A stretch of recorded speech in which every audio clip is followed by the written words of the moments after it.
Hello friends, welcome to Suvaiyana Samayal. இன்னைக்கு நம்ம சுவையான சமையல் சேனல்ல சுவையான நாட்டுக்கோழி சாப்ஸ் எப்படி செய்யறதுன்னு பார்க்கலாம். வாங்க வீடியோக்குள்ள போகலாம். சுவையான சமையல் சேனலை நீங்க இன்னும் சப்ஸ்கிரைப் பண்ணலன்னா சப்ஸ்கிரைப் பட்டனை கிளிக் பண்ணி சப்ஸ்கிரைப் பண்ணிக்கோங்க. கூடவே பக்கத்துல வர பெல் ஐகானை கிளிக் பண்ணி ஆல் செலக்ட் பண்ணிக்கோங்க. இந்த சேனல்ல வர வீடியோஸை மிஸ் பண்ணாம பாருங்க. முதல்ல இந்த நாட்டுக்கோழி சாப்ஸ் செய்யறதுக்கு தேவையான மசாலாவை வறுத்தெடுக்கலாம். ஒரு கடாய் எடுத்துக்கோங்க. இதில் 2 டேபிள் ஸ்பூன் தனியா சேர்த்துக்கோங்க.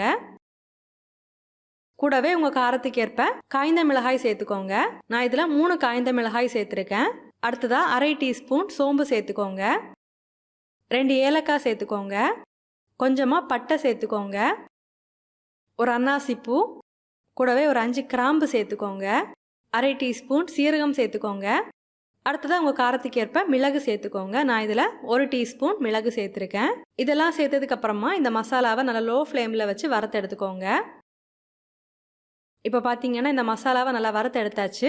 இது நல்லா சூடாறினதுக்கு அப்புறமா ஒரு மிக்ஸி ஜாரில் போட்டு நல்லா பொடிச்சு எடுத்துக்கோங்க. இப்போ நம்மளோட மசாலா ரெடி ஆயிடுச்சு. அடுத்ததாக நம்ம நாட்டுக்கோழி சாப் செய்கிறதுக்கு ஆரம்பிக்கலாம். நாட்டுக்கோழி சாப் செய்கிறதுக்காக நான் இன்றைக்கி ஒரு மண் சட்டி எடுத்திருக்கேன். மண் சட்டி நல்லா சூடானதுக்கு அப்புறமா இதில் தேவையான அளவுக்கு தேங்காய் எண்ணெய் சேர்க்கலாம். எண்ணெய் சூடானதுக்கு அப்புறமா ஒரு 1/4 டீஸ்பூன் சோம்பு சேர்த்துக்கோங்க.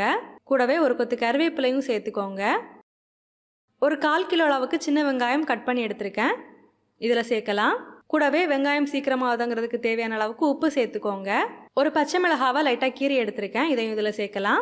வெங்காயத்தை நல்லா செவக்க வதக்கி எடுத்துக்கோங்க. வெங்காயம் நல்லா வதங்கி வந்ததுக்கு அப்புறமா 1 டேபிள் ஸ்பூன் இஞ்சி பூண்டு விழுது சேர்த்துக்கோங்க. இஞ்சி பூண்டு விழுதோட பச்சை வாசனை போகிற அளவுக்கு நல்லா வதக்கி எடுத்துக்கோங்க. இஞ்சி பூண்டு விழுதோட பச்சை வாசனை போனதுக்கு அப்புறமா ஒரு தக்காளி கட் பண்ணி எடுத்திருக்கேன். இதையும் இதில் சேர்க்கலாம். வெங்காயம் தக்காளி எல்லாத்தையுமே நல்லா வதக்கி எடுத்துக்கோங்க. அடி பிடிக்கிறது மாதிரி இருந்தது அப்படின்னா கொஞ்சமாக தண்ணி தெளித்து விட்டுக்கோங்க. தண்ணி சேர்த்துட்டு இதை நல்லா கலந்து விடலாம். இப்போ பார்த்தீங்கன்னா வெங்காயம் தக்காளி எல்லாமே நல்லா வதங்கி வந்தாச்சு. அடுத்ததாக இதில் ஒரு 1/4 டீஸ்பூன் மஞ்சள் தூள் சேர்த்துக்கோங்க. கூடவே நம்ம ஃப்ரெஷ்ஷாக வறுத்து பொடிச்சு எடுத்துருந்தா மசாலாவையும் சேர்த்துக்கோங்க. சேர்த்துட்டு நல்லா கலந்து விட்டுக்கோங்க. அடுத்ததாக கொஞ்சமாக தண்ணி சேர்த்து இதை நல்லா கலந்து விடலாம். ஒரு 3/4 கிலோ அளவுக்கு நாட்டுக்கோழி எடுத்து நல்லா க்ளீன் பண்ணி எடுத்திருக்கேன். இதையும் இதில் சேர்க்கலாம். சேர்த்துட்டு இந்த மசாலாவோட சேர்த்து நல்லா கலந்து விட்டுக்கோங்க. நாட்டுக்கோழியை நம்ம வீட்டிலேயே சுலபமாக எப்படி கட் பண்ணுறது அப்படிங்கிற வீடியோட லிங்க் டிஸ்கிரிப்ஷன் பாக்ஸில் கொடுக்குறேன். தேவைப்படுறவங்க செக் பண்ணி பார்த்துக்கோங்க.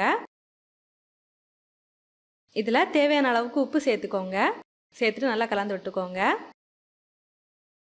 இப்போ பார்த்தீங்கன்னா நாட்டுக்கோழி தண்ணியை வெளிவிட்டு நல்லா குக்காக ஆரம்பிச்சாச்சு. இப்போ இதை வேக வைக்கிறதுக்கு தேவையான அளவுக்கு தண்ணி சேர்த்துக்கோங்க. தண்ணி சேர்த்து நல்லா கலந்து விட்டுக்கோங்க. நாட்டுக்கோழி வேகிறதுக்கு கொஞ்சம் டைம் ஆகும். அதனால இதை மூடி போட்டு குறைவான தீயில வச்சு வேக விடலாம். இந்த மாதிரி ஒரு 3/4 அளவுக்கு மட்டும் மூடி வச்சுக்கோங்க. அப்போதான் பொங்கி கீழே களையாம இருக்கும். இடையில ஓப்பன் பண்ணி இதை நல்லா கிளறி விட்டு வேக வச்சு எடுத்துக்கோங்க. இப்போ பார்த்தீங்கன்னா நம்ம சேர்த்துருந்த தண்ணி எல்லாமே கொஞ்சம் கெட்டியாகி வந்தாச்சு. நாட்டுக்கோழியும் கொஞ்சம் குக்காக ஆரம்பிச்சிருக்கு. இந்த ஸ்டேஜில் 1 கப் அளவுக்கு நல்லா கெட்டியான தேங்காய் பால் சேர்க்கலாம்.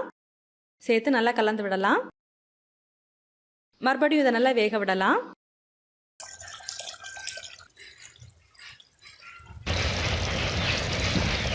இப்போ பார்த்தீங்கன்னா இதில் நம்ம சேர்த்துருந்த தண்ணி எல்லாமே நல்லா கெட்டியாகி சிக்கனும் நல்லா குக் ஆகியாச்சு. எண்ணெயும் நல்லாவே பிரிஞ்சு வர ஆரம்பிச்சாச்சு. அவ்வளோதான், நம்மளோட சுவையான நாட்டுக்கோழி சாப்ஸ் ரெடி ஆயிடுச்சு. இந்த நாட்டுக்கோழி சாப்ஸ் பார்த்தீங்கன்னா இட்லி, தோசை, அப்புறமா சாதம் எல்லாத்துக்கூடையும் சேர்த்து சாப்பிட்றதுக்கு ரொம்பவே சுவையாக இருக்கும். நீங்களும் இந்த மாதிரி செஞ்சு பாருங்க. செஞ்சு பார்த்ததுக்கு அப்புறமா உங்கள் கமெண்ட்ஸை மறக்காமல் எங்களோட ஷேர் பண்ணுங்க. இந்த வீடியோ உங்களுக்கு யூஸ்ஃபுல்லாக இருந்தது அப்படின்னா வீடியோவை லைக் பண்ணி உங்கள் நண்பர்களோட பகிர்ந்து கொள்ளுங்க. நீங்கள் இன்னும் நம்ம சுவையான சமையல் சேனலை சப்ஸ்கிரைப் பண்ணலைன்னா மறக்காமல் சேனலை சப்ஸ்கிரைப் பண்ணிக்கோங்க. இந்த மாதிரி சுவையான ஒரு ரெசிபியோட நான் உங்களை சந்திக்கிறேன். அது வரைக்கும் சுவையாக சமைங்க, சுவையாக சாப்பிடுங்க. நன்றி.